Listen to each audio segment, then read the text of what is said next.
Bom pessoal, aqui é o Leonardo Bueno. Eu estou gravando a segunda parte do meu vídeo falando sobre range para o vestibular aqui do QG, aqui para o CT Super Poker. E vocês devem ter assistido já a primeira parte, onde eu falei sobre a parte mais básica de range, ou seja, a definição, como que a gente aplica range para decidir aí quais cartas que nosso adversário vai jogar de uma determinada maneira. Então vocês acabaram aprendendo que o range ele nunca é uma carta só. Nunca assim, é Ás e Rei ou é Ás e Dama, não.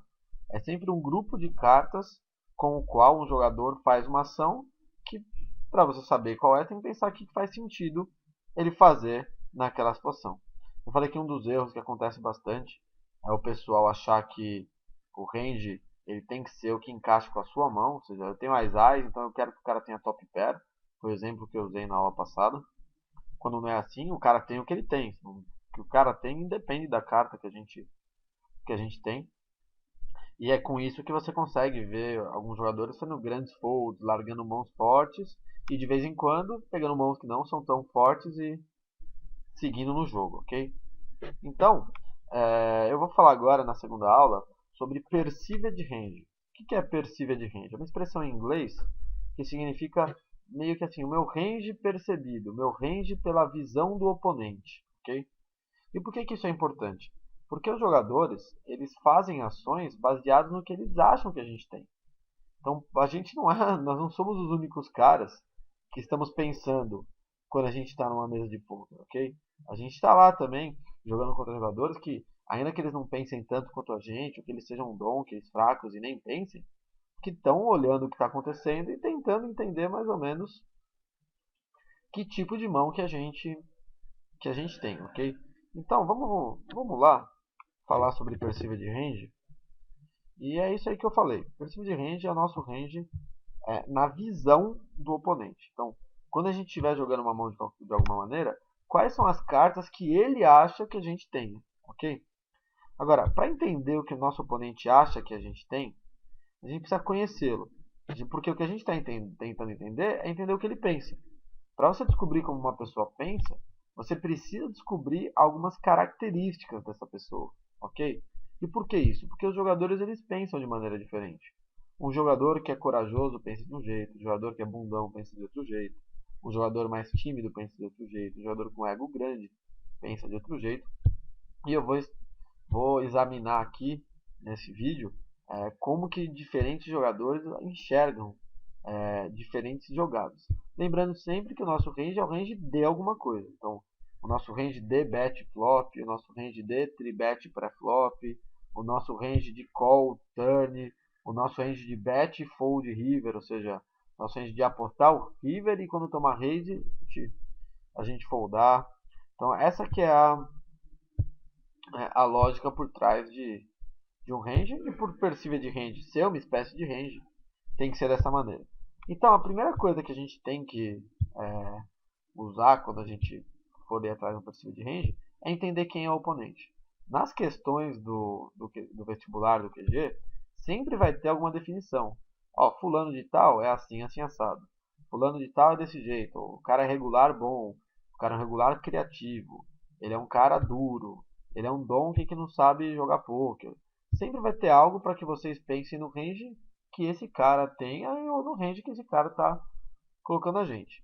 Lá a gente vai dar os atalhos para vocês, mas como dica para quando vocês estiverem jogando, vocês têm que observar o jogo, fazer a anotação, prestar atenção em tudo o que está acontecendo, para aí sim entender como cada cara pensa. Muita gente nesse momento pergunta: ah, mas e Hold'em Manager, e Poker Tracker, não me ajuda a colocar range? E a grande verdade é que não ajuda. Ajuda alguns jogadores que já são bons o bastante para colocar em range. Mas quando você pega o Hold'em Manager, o Poker Tracker, se você não sabe usar ele direito, e você já não sabe colocar a galera em range, você vai ficar lá vendo um monte de número, achando que aquilo indica como cada cara pensa, indica o que o cara está enxergando, quando as coisas não são bem desse jeito, né? Então, entendam que range vem com trabalho. É o trabalho de toda a situação, você parar, pensar no que o cara tem, e a partir de agora, com o perceived range, pensar em que o cara acha que a gente tem. ok? Então vocês vão ver como isso deixa mais claro a nossa jogada para algumas coisas, ok? Então, para você conhecer, prestem atenção, façam anotações, observem o jogo. Quando você está jogando poker na internet, você não está envolvido numa mão, tudo que acontece é informação que você pode usar quando você estiver de fato envolvido. Isso vale muito dinheiro, mas o que a gente está cansado de ver é a galera que entre uma mão e outra, está lá no celular, está no Facebook, está no Twitter, está conversando com um amigo que joga junto em casa. E isso não é a maneira que você tem que estar quando está jogando. Porque você tem que saber tudo o que aconteceu para tentar entender quem é quem. Se você me perguntar quando eu jogo, eu ultimamente tenho jogado pouco, mas quando eu estou jogando aqui nos cursos de domingo, no domingo dos cursos aqui no QG, ou essa minha reta agora em Las Vegas, lá no World Series de Poker, World Series of Poker, eu vou conseguir contar umas 30 mãos assim por dia que eu nem estava envolvido. Só porque eu presto tanta atenção para entender como que a galera pensa, que isso acaba ficando muito na minha cabeça. Então, tenta mirar desse jeito. Joga aí um dia e vê se você lembra de umas 20, 25 mãos que aconteceram. Se você não lembra, é porque você está fazendo algo errado e não está prestando atenção bastante. Começa a prestar mais atenção e aí vai fazendo anotações para você entender como jogar contra cada oponente, porque não dá para guardar também tudo que a galera faz, ok? Depois assim de muitos meses, dias e tal. Então, para a gente entender o que o nosso oponente acha que a gente tem, a gente precisa conhecê-lo, ok? Essa é a primeiro ponto importante. Então, a gente precisa saber características dele. Se ele é tight, se ele é loose, se ele é bom, se ele é ruim, se ele é medroso, se ele é corajoso, se ele tem ego grande, se ele é um cara frio, ou seja, o jogo não vai afetar ele, se ele é estourado, e pensar como um jogador com essas características vê o que a gente está fazendo.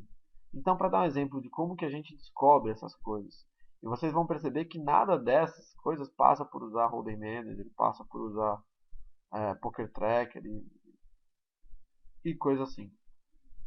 Então você está lá numa mesa jogando e você observa que tem um cara que o botão chega para ele e todo mundo folda e ele folda. Daqui a pouco o botão chega de novo e ele folda. Aí chega o cutoff ele não abre.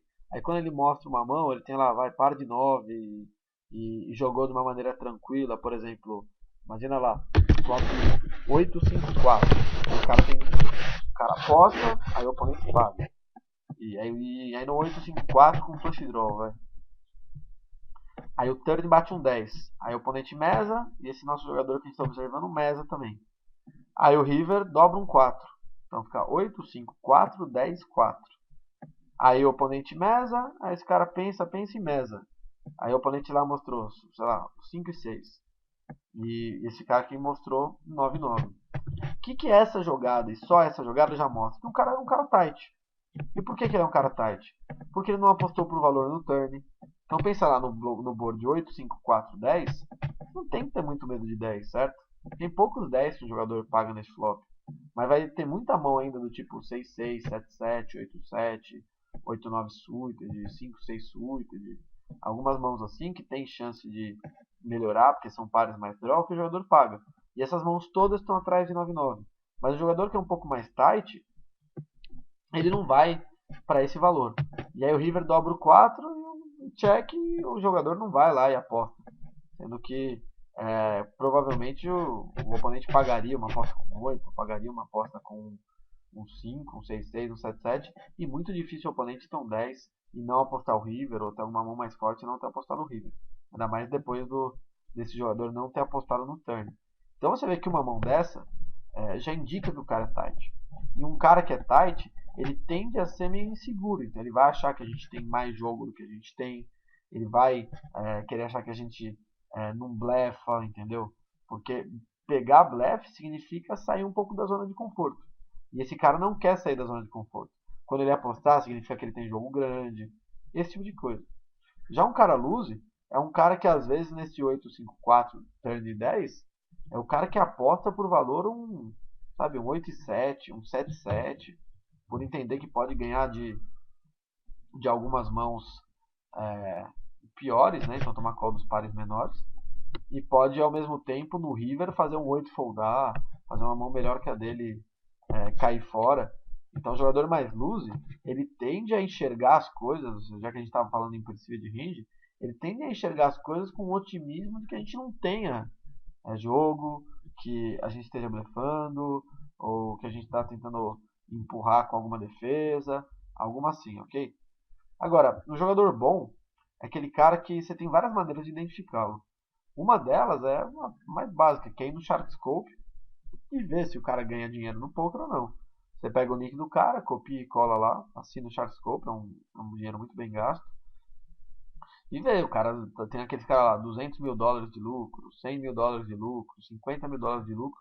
Provavelmente esses caras são bons, porque eles são lucrativos no jogo. E a gente sabe que menos de 4% dos jogadores de fato são lucrativos no jogo.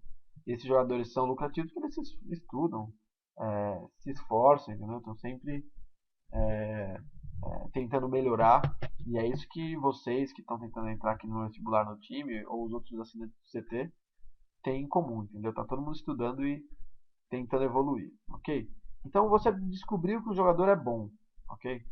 Quando você descobrir que o jogador é bom, ele vai estar tentando te colocar em range e vai estar lá de acordo com o que faz sentido pra gente. Lembra na aula passada as coisas que eu falei que a gente faz para tentar entender o range do oponente? Ele vai fazer a mesma coisa com você. Então quando você jogar uma mão, ele vai pensar que mãos que faz sentido que meu oponente jogue desse jeito. Assim, assim, assado. E ele tende a ser muito mais lógico do que um cara tight ou loose. O cara tight tende a ver muito monstro embaixo da cama, ou seja, achar que a galera tá com um jogo mais forte do que tem e tal. E um cara loose tende a pensar o contrário. Já um cara bom vai entender que você tem algumas mãos que você blefa, algumas mãos que tem valor, e ele vai ser mais preciso do que todos os outros. Já um cara ruim é um cara que ele até pode ser um regular ruim. Ele vai pensar, mas ele nunca vai chegar às decisões lógicas certas. Ele nunca vai entender os motivos pelo qual você está fazendo uma jogada e conseguir ler aquilo e falar, então o range. Imagina que eu estou jogando com um cara ruim e ele para e pensar, o range do Bueno é esse, esse, esse. Provavelmente ele não vai conseguir a dedução certa que ele precisa para descobrir exatamente o que eu tenho, ok? Então, essa é outra maneira de entender como que um cara ruim erra ao colocar a gente em range. Ele tende a errar, baseado nos motivos que a gente está dando para ele. Já um cara medroso, ele tem um pouco das mesmas coisas que o cara tight. O cara tight, ele pode até achar que a gente blefa, mas em geral ele vai achar que a gente tem jogo. Mas não necessariamente o nuts, não necessariamente algo muito grande. Já o cara medroso, ele sempre vai achar que a gente está em muito jogo.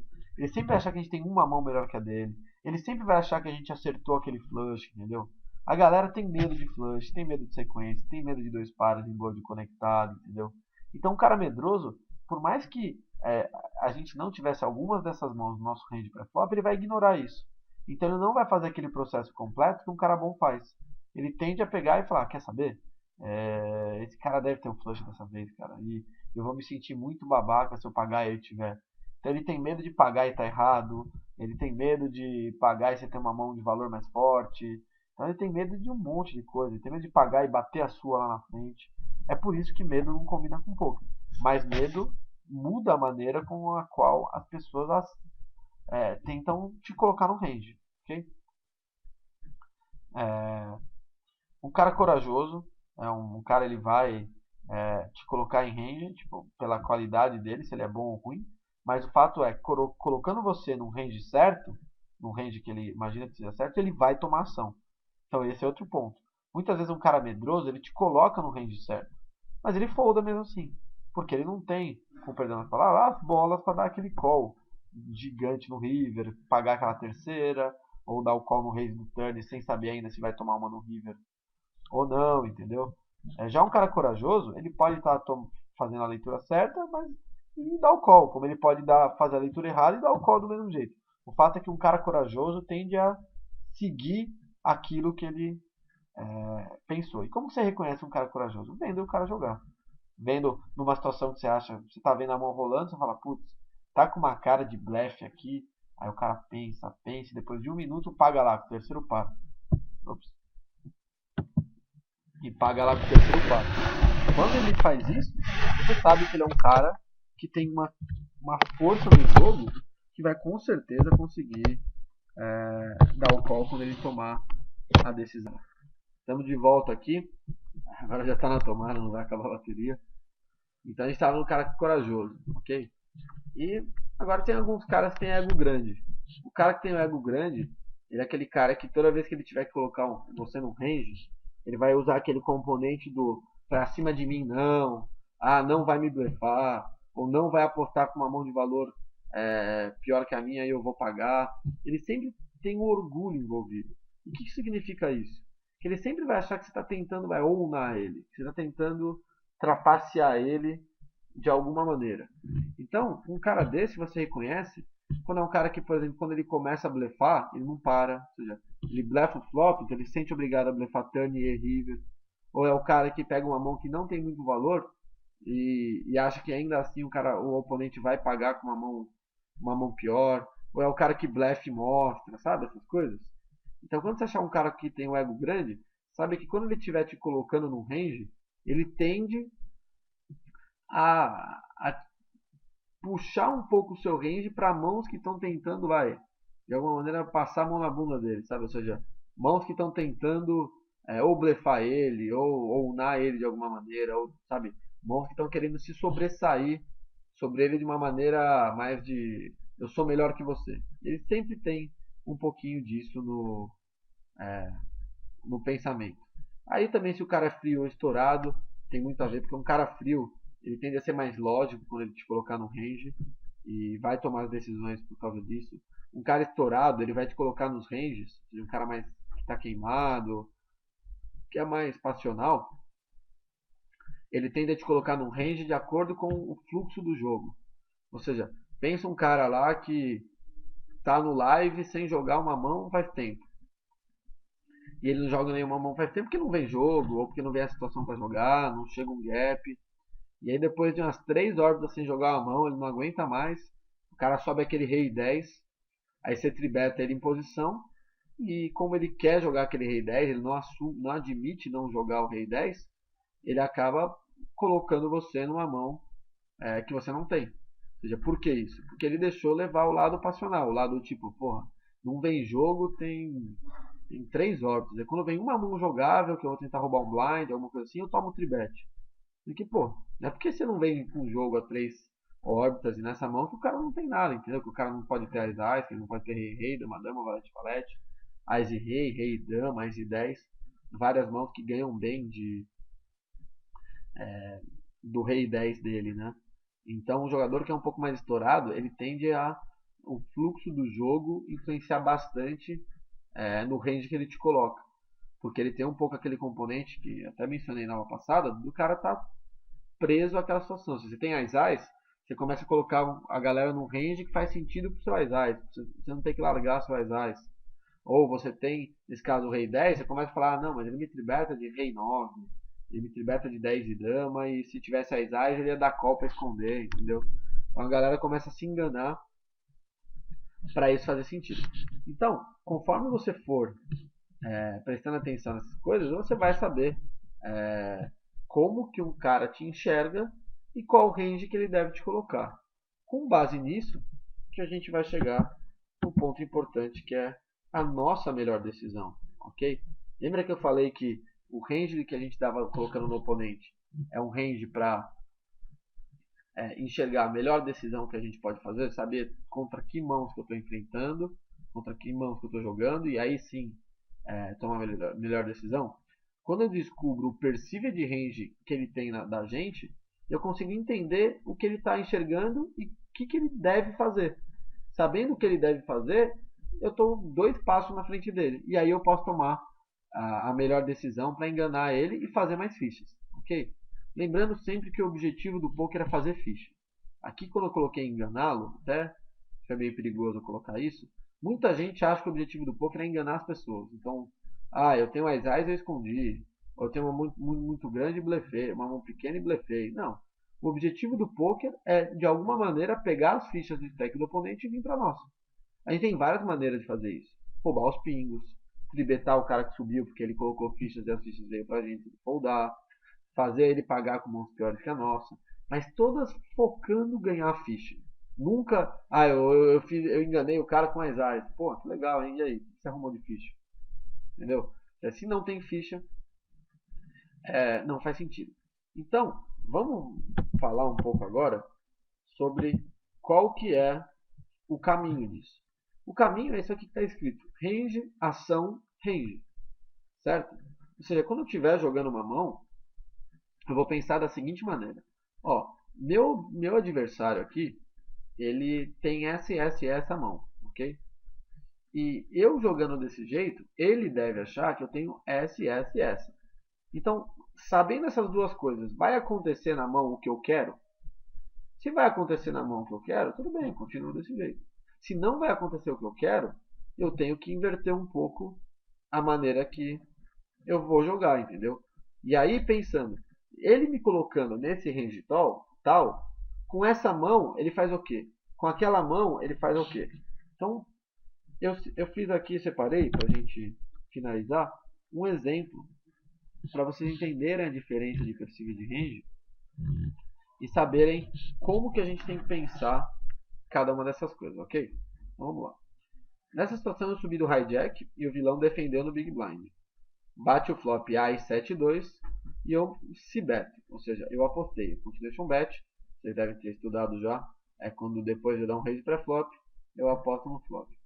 E a pergunta é, qual o nosso perceive de range para A, donkey, B, um regular fraco, C, um regular forte? Então, um donkey é aquele cara que não tem noção do jogo, o regular fraco é aquele cara que até pensa, mas não pensa muito, e o regular forte é um cara que vai tentar entender a nossa cabeça, vai pensar o que faz sentido pra gente, mais ou menos como a gente fez no vídeo da aula passada, ok? Então vamos lá. Qual o nosso perceive de range para um donkey? Ou seja, que mãos que o donkey acha que a gente tem? Cara, a resposta é que o donkey está pouco se importando, né? Tá pouco se importando com a nossa mão. O donkey é aquele cara que ele joga poker só pensando na mão dele. Ele não liga o que a gente tem, não liga que mãos que a gente está tentando representar. Ele não liga para nada disso. Ele está olhando a mão dele, vê se encaixa, vê se não encaixa e aí joga desse jeito. Ou seja, quando você apostar um flop Ás 7-2 contra um donkey, tudo que você precisa é que ele não tenha o Ás nem o 7. Quando ele não tiver nenhuma dessas cartas, ele folda. Porque não vai estar pensando com que mãos que a gente aposta para aí chegar a uma decisão, ok? Já um regular fraco, ele vai pensar assim, com que mãos que a gente dá esse bet? Ele vai tentar pensar.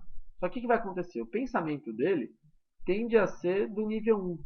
Tende a ser um pensamento que não é muito bem elaborado, não é um pensamento que entra na nossa cabeça, porque o regular fraco não tem capacidade de pensar muito logicamente com a cabeça dos outros. Porque poker também não foi um jogo que foi feito para ser fácil, né? Mesmo que a galera tente, tem gente que tenta e não consegue, seja porque falta esforço, porque falta perícia, falta estudo, ou falta talento mesmo. Então, no caso do regular fraco, quando a gente aposta um flop Ás 7-2, eu imagino que o range que ele coloque a gente seja um range que seja assim, todos os ases, que ele acha que a gente sobe todos os ases pré-flop, rei, dama, dama, valete, valete e os sets. E os bluffs. Então, rei dama ele deve achar que a gente aposta, rei valete, dama e 10, essas mãos assim, que é um range que tem muito ás, muitos pares e muitos bluffs. Que é meio que tudo.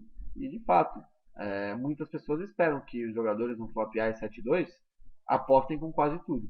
E aí, independente do que ele tiver, se ele não tiver o Ás, ele não vai pensar em fazer alguma jogada para cima da gente e deve foldar tranquilamente. Então vocês percebem que um regular fraco, quando ele coloca a gente no range, ele coloca a gente no range de uma maneira bem assim, meia boca. Não tem o raciocínio do porquê que a gente faz uma coisa com cada mão. Ele não está separando as nossas mãos em categorias. Entendeu? Por isso que é muito fácil jogar contra regular fraco. Porque é fácil descobrir o que ele tem e raramente ele vai conseguir descobrir o que a gente tem. Agora vamos ver como que um regular forte, então um cara que pensa bem o jogo, um cara que tenta entender o que está passando na nossa cabeça, vai pensar no que a gente faria com cada uma dessas mãos, ok? Um regular forte, no flop Ás 7-2, ele vai pensar, o que o Bueno faria, por exemplo, com Ás e Rei nesse flop? Mãos como Ás e Rei. Ele vai separar por categorias. Então, quais mãos são parecidas com Ás e Rei nesse flop? São Ás e Rei, Ás e Dama, Ás e Valete, até talvez o Ás e 10. E por que essas mãos são parecidas? Porque essas mãos são fortes. ok? Essas são ases fortes, porque são ases que estão na frente da maioria dos ases que defendem no Big Blind. Então pensa lá, um Ase 9, Ase 8, Ase 6, Ase 5, Ase 4, Ase 3. E aí você deve apostar por valor. Então, o jogador regular forte, quando ele vê a gente apostando, ele sabe que a gente pode ter Ase Rei, Ase Dama, Ase Valete. Por quê? Porque faz sentido a gente apostar. Qual que é o sentido de eu apostar com Ase Dama, por exemplo? É eu tomar call de Ase 9, Ase 10, Ase 8, Ase 6, Ase 5, 7, 8, 7, 6. Qual que é o sentido de eu apostar com Ase 10? Eu tomar call de Ase 9, tomar call de Ase 8, tomar call de Ase 6, 7, 8, 7, 6 suited, essas mãos todas. Então faz sentido para um regular forte que a gente tenha essas mãos. Agora, o que será que ele acha que a gente faz com Rei Rei, Dama Dama, Valete Valete, 10 10, 9 9? Um cara que seja regular fraco, ele deve ter uma boa noção de valor e blefe. Então ele deve entender que não faz sentido para a gente apostar com Rei Rei no flop A7-2. E por que não faz sentido? Porque nunca a gente vai ser pago por nada pior. É muito difícil, só um 7, um 7-6 e um 7-8, talvez um 8-8, 9-9, pagam a gente. Mas a maioria das mãos que pagam uma aposta no flop A e 7-2, elas têm o Ás. Ainda mais quando a gente não tem um Ás na nossa mão. Que sobram mais asas para ele ter lá. Então, com Rei Rei, Dama Dama, Valete Valete, 10 10, faz mais sentido pra gente mesar atrás, torcer para o nosso oponente blefar o turn, ou torcer para ele encaixar alguma mão, tipo, bate um 10, agora ele fez um par de 10, a gente tem Rei Rei, e a gente tem mais uma mão para tirar dele, alguma coisa assim. Por isso o regular forte, quando a gente apostar, ele não vai colocar a gente em Rei Rei, Dama Dama, Valete Valete, 10 10, 9 9, 8 8, porque ele entendeu que não faz sentido a gente apostar com essas mãos, ok? No regular forte, vamos ver como ele avalia a gente com mãos muito grandes. Então, Ás, 7 7, 2 2, Ás 7, Ás 2. Eu acho que ele deve imaginar que a gente aposta. Por quê? Porque faz sentido eu apostar para mãos piores, como pares de asas e tal, me pagarem. Então, quando eu se beto, o nosso perfil de range também tem as mãos gigantes. As trincas e os dois pares, Ás 7 e Ás 2.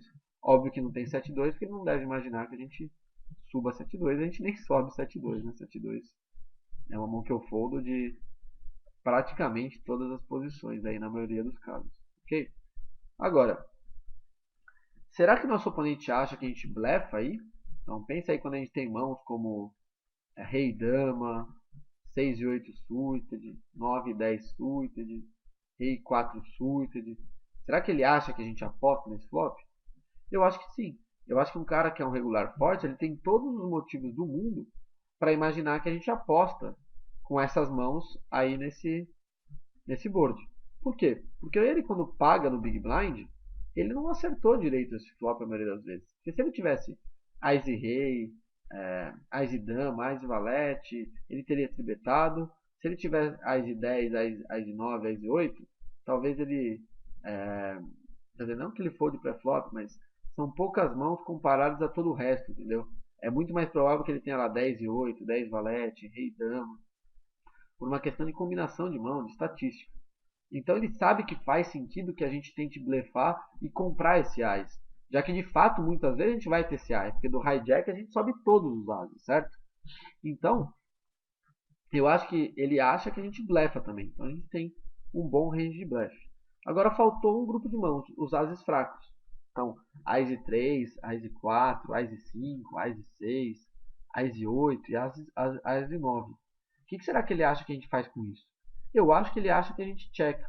E por que a gente daria a mesa aí? Por que a gente checaria com essas mãos? Porque essas mãos elas são muito parecidas com o Rei-Rei, se você parar para pensar. Quando você tem Ás 4, por exemplo, e aposta nesse flop, que mão pior que a sua que te paga? Você até tem um par de Ás, mas olha o seu kicker. Você não vai tomar call de Rei e Dama. Você vai tomar call aí tipo de Ás e 3, você está na frente, e 7, 8, 7, 6. Você tem que dar quase na mesma do Rei Rei. Então eu acho que um regular forte entende que a gente dá mesa atrás com Ás 9, Ás 8, Ás 6, Ás 5, Ás 4, Ás 3. Ok? Então quando eu tiver que somar o perceived range nosso, ou seja, o nosso range na visão desse regular forte, para apostar nesse flop, vai ter lá Ás 10 para cima, os dois pares e as trincas e um monte de blefe. Sabendo disso, eu já sei como esse cara vai se comportar. Então, se ele for um regular forte, corajoso, esse cara tende a achar que a gente blefa muito e tente blefar a gente. Ou ele vai dar call para ver o que a gente faz no turn. Se a gente apostar de novo, ele desiste. Porque ele deve pensar assim: ah, ele se apostar e eu der call, o meu perceived range pro Bueno vai ser Ice. Porque o resto eu foldaria. Logo, se o Bueno apostar no turn, o Bueno deve ter jogo. Então eu foldo. Ok? E se o Bueno não tiver jogo, ele mesa, aí eu posso blefar lá no River. Então o jogador que for regular, forte e corajoso vai abrir a caixa de ferramenta inteira dele quando ele coloca a gente no range e enxerga o nosso perceived range na visão dele e, e faz esse cruzamento todo de informações, ok? A aula de hoje foi um pouquinho mais complicada. Eu quis falar sobre perceived range porque é algo que é muito importante. E em várias questões do vestibular a gente vai cobrar que mãos que o oponente acha que a gente tem. Quando vocês tiverem que decidir a ação de vocês em algumas mãos, eu vou cobrar para que vocês pensem no perceived range. Então, às vezes, o seu perceived range é muito forte. E aí você não pode ter uma mão de valor médio, porque senão você está blefando ela, porque nunca alguém vai pagar com mão pior. Então, encaixar o perceived range com ação, ok? Sabendo que o meu range parece que seja isso, o que era bom eu fazer com determinadas mãos, ok? Então, é mais ou menos isso do vídeo de perspectiva de range. Quem tiver alguma dúvida, me procura lá no Twitter, Facebook, pelo CT, pelas nossas mídias sociais todas. Eu espero todos vocês aqui no nosso vestibular em São Paulo, dia 4 de outubro, e depois espero a galera aqui que conseguir se aprovar no time. Lembrando que a prova é 100% democrática, todo mundo com a mesma chance, as melhores respostas que vão entrar e as melhores entrevistas. Beleza? Então é isso daí, espero que vocês tenham gostado e vamos que vamos.